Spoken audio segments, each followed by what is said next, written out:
प्रभात छात्राओं, हम कवि देव का अध्ययन पिछले वीडियो में कर रहे थे, उनके संबंध में जानकारी प्राप्त कर रहे थे। उसी को और आगे बढ़ाते हैं।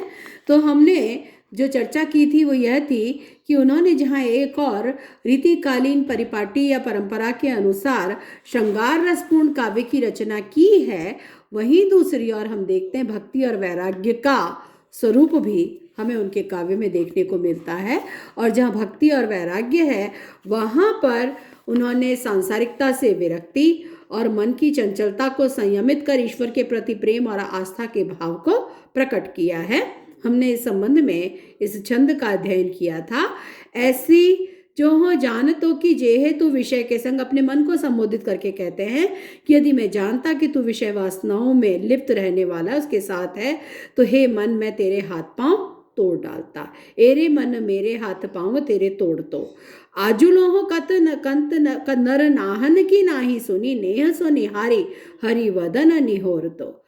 चलत न दे तो चलन न दे तो देव चंचल अचल करी चाबुक चेताउन की मारी मोह मोर तो। भारी प्रेम पाथर नगारो दे गरे सो बांधी राधा वर वारिधि के विरध के वारिधि में बोर तो इस प्रकार से मन को संयमित करके परमात्मा में या राधा के यश रूपी सागर में डुबोने की बात वो कहते हैं। देव के काव्य में रीतिकालीन विलासपूर्ण जीवन के चित्र तो हैं ही, पर साथ ही संसार की असारता, जातिगत ऊंच नीच की भावना की निरर्थकता, बाह्य आडंबरों का विरोध आदि भी मिलता है। चूंकि देव किसी एक राजा के आश्रय में नहीं रहे, जगह जगह रहते हुए उन्होंने नजदीक से दुनियादारी को समझा था, इसलिए उनके काव्य में अन्य रीतिकालीन कवियों की अपेक्षा तत्कालीन समाज का चित्रण कुछ अधिक देखने को मिलता है। तो अनेक आश्रयदाताओं के आश्रय में रहे, अनेक स्थानों पर भ्रमण करते रहे, इसलिए हम देखते हैं कि देव में अलग अलग स्थानों का जो स्वरूप है वो हम देख पाते हैं। दुनियादारी को उन्होंने नज़दीक से समझा था, अधिक अनुभवी थे वो, तो इसलिए हम देखते हैं जहाँ अन्य रीतिकालीन कवियों में उस समय के समाज का चित्रण कम देखने को मिलता है, लेकिन देव में हम उस वर्णन को अधिक देख पाते हैं। देव ने साहित्यिक ब्रजभाषा का प्रयोग, ये उनके भाव संबंधी सारी चर्चा हो गई है। भावगत जो विशेषताएं हैं उनकी बात हो गई है कि किस प्रकार से श्रृंगारिकता भी है। लक्षण ग्रंथों की रचना भी उन्होंने की है, काव्यशास्त्रीय लक्षणों पर भी ग्रंथ लिखे हैं, और इसके साथ ही श्रृंगारिकता के साथ साथ रीतिकालीन विलासपूर्ण जीवन के चित्रण के साथ साथ संसार की असारता, जातिगत ऊंच नीच की भावना की निरर्थकता, बाह्याडंबरों का विरोध आदि भी उनमें मिलता है। भक्ति भावना भी उनमें मिलती है, और संसार की असारता को स्थापित करके ईश्वर में मन को लगाने की बात भी वो अपने काव्य में कहते हैं। इस प्रकार का काव्य भी हमें उनका मिल जाता है। इसके साथ ही जो रीतिकालीन वातावरण था या उस समय का जो समाज था, उस समाज का चित्र भी हम उनके काव्य में बहुत स्थानों पर देख पाते हैं। दुनिया का अनुभव या दुनियादारी का अनुभव उन्हें अन्य लोगों से कहीं अधिक था, इसलिए और इसके अतिरिक्त वो अनेक आश्रयदाताओं के आश्रय में रहे, अनेक स्थानों पर वे भ्रमण करते रहे या जाते रहे, एक स्थान पर टिककर नहीं रहे, इसलिए जगह जगह के अनुभव उन्होंने लिए थे। और वो जो दुनियादारी थी या उनके अनुभव थे वो हम उनके काव्य में स्पष्ट देख पाते हैं, और इसलिए उस समय के समाज का चित्रण भी हमें उनकी कविता में देखने को मिल जाता है। देव ने साहित्यिक ब्रजभाषा का प्रयोग किया, उसमें अब उनकी भाषा पर आ रहे हैं। भाषा किस प्रकार की है? साहित्यिक ब्रजभाषा का प्रयोग किया, उसमें अवसरानुकूल संस्कृत, प्राकृत, अपभ्रंश, फारसी भाषा के शब्द भी मिलते हैं। यदि आप काव्य को ध्यान से पढ़ें और गौर से देखें तो ऐसे शब्दों को पहचान सकते हैं। संस्कृत भाषा के शब्द भी मिलते हैं, प्राकृत भी मिलते हैं, अपभ्रंश के शब्द भी मिलते हैं, और फारसी का प्रभाव भी उस समय था तो फारसी भाषा के शब्द भी मिल जाते हैं। भाषा में लाक्षणिकता और व्यंजकता का सौंदर्य भी सहज दिखाई देता है, किंतु अनेक स्थान पर अलंकार के मोह और तुकबंदी के लिए शब्दों को तोड़ मरोड़ दिया है। तो लाक्षणिकता और व्यंजनात्मकता या व्यंग्यात्मकता तो है ही सही। शब्द शक्तियाँ आपने पढ़ी हैं, लक्षणा क्या होती है, व्यंजना क्या होती है, आप जानते हो। तो लाक्षणिकता भी मिलती है और व्यंजकता भी मिलती है, और इसका स्वाभाविक सौंदर्य हम देख सकते हैं। लेकिन अनेक स्थानों पर अलंकार मोह इतना अधिक है और तुकबंदी के लिए शब्दों को ऐसे तोड़ मरोड़ देते हैं कि उसके कारण उनकी कविता में व्याकरणगत दोष और दुर्बोधता यानी क्लिष्टता, कठिनता का दोष भी आ जाता है। हम पहले ही कह चुके हैं इनके काव्य में गुण और दोष हमें दोनों मिल जाते हैं। तो व्याकरणगत दोष और दुर्बोधता का या क्लिष्टता का दोष भी इस कारण से आ गया है। डॉक्टर शुक्ल ने इनकी भाषा के विषय में अपना मत देते हुए लिखा, कभी कभी वे बड़े पेचीले मजमून का हौसला बांधते थे, पर अनुप्रास के आडंबर की रुचि बीच में ही उनका अंग भंग करके सारे पद्य को कीचड़ में फंसा छकड़ा बना देती थी।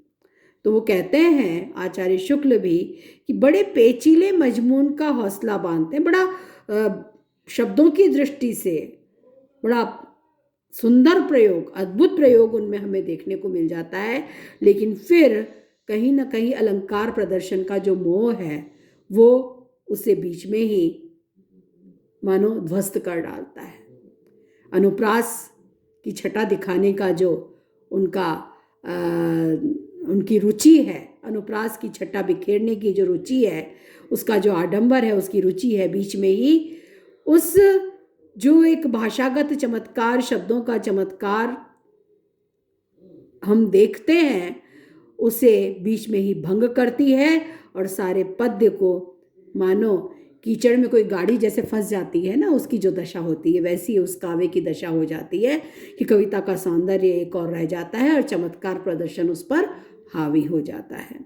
भाषा में कहीं कहीं स्निग्ध प्रवाह, बड़ी जिसको कहते हैं कि प्रेमपूर्ण, भावपूर्ण भाषा कई स्थानों पर हम देख पाते हैं, लेकिन स्निग्ध प्रवाह न आने का एक कारण यह भी था कि अधिकतर इनकी भाषा में प्रवाह पाया जाता है। तो स्निग्ध प्रवाह तो है, लेकिन भाषा में एक प्रवाहात्मकता है, इसे पढ़ने में एक अद्भुत आनंद की अनुभूति होती है, लेकिन कहीं कहीं पर शब्द व्यय अधिक है, कहीं अर्थ अल्प, शब्दों का अधिक प्रयोग है लेकिन अर्थ उनसे कम निकलते हैं।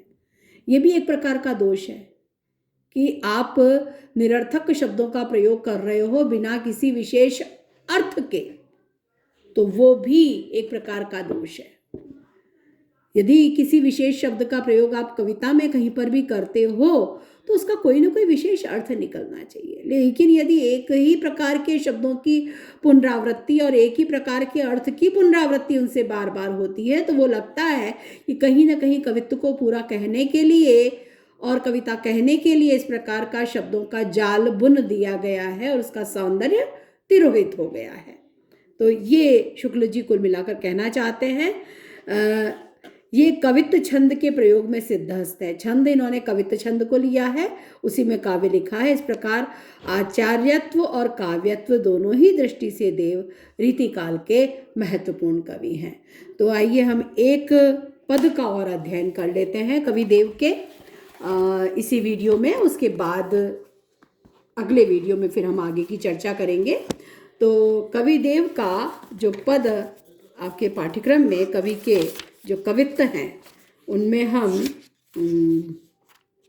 एक कविता आज ले लेते हैं, एक कवित्व का अध्ययन कर लेते हैं और आगे फिर हम अगले वीडियो में करेंगे। तो यहाँ पर